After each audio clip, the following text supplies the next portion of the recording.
So once someone sees your offer in the webinar broadcast room and then they click it, it will bring them straight to the order form page, which is where they would, input their information, their shipping address if it's a physical product, and then also their credit card information. So let's take a closer look. If I click edit page, it'll bring me to here where I can edit it. So this is the order form page. It's kind of what you would expect. Let me make it a little bit smaller so you can see it a little bit easier.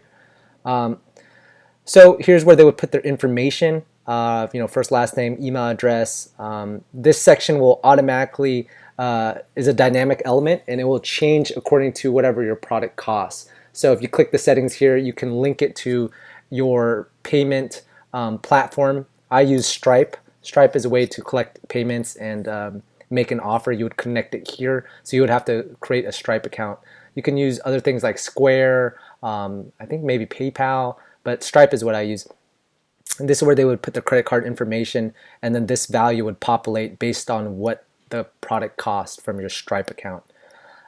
Here's where you would just write a little bit more about the product, some cool things about the product, what kind of value they're getting. Maybe if there's a sale, you could write the original price and then the new price and then what they're saving today.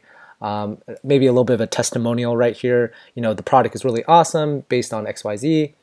And then below it, I always put these kind of Norton secured or McAfee secure logos. This really, I don't know why, but subconsciously makes people think that their credit card information won't be abused or used for something bad.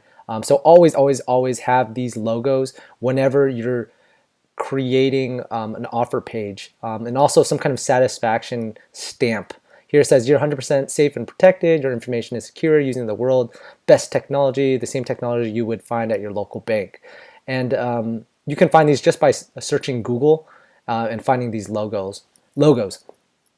And then you can put another testimonial here if you would like, and then maybe some videos. This is your last chance to really show why this is so awesome. So you want to put a couple testimonials. Videos always work the best because people don't like to read. And then if they have questions, they could contact you here, and then some more testimonials here. So even on your order form page, you want to have testimonials, reviews, results, etc., etc. Always trying to provide value. As I mentioned, every step of the sales funnel, people are going to fall off, so you have to optimize every single step. All right, guys, see you on the next video.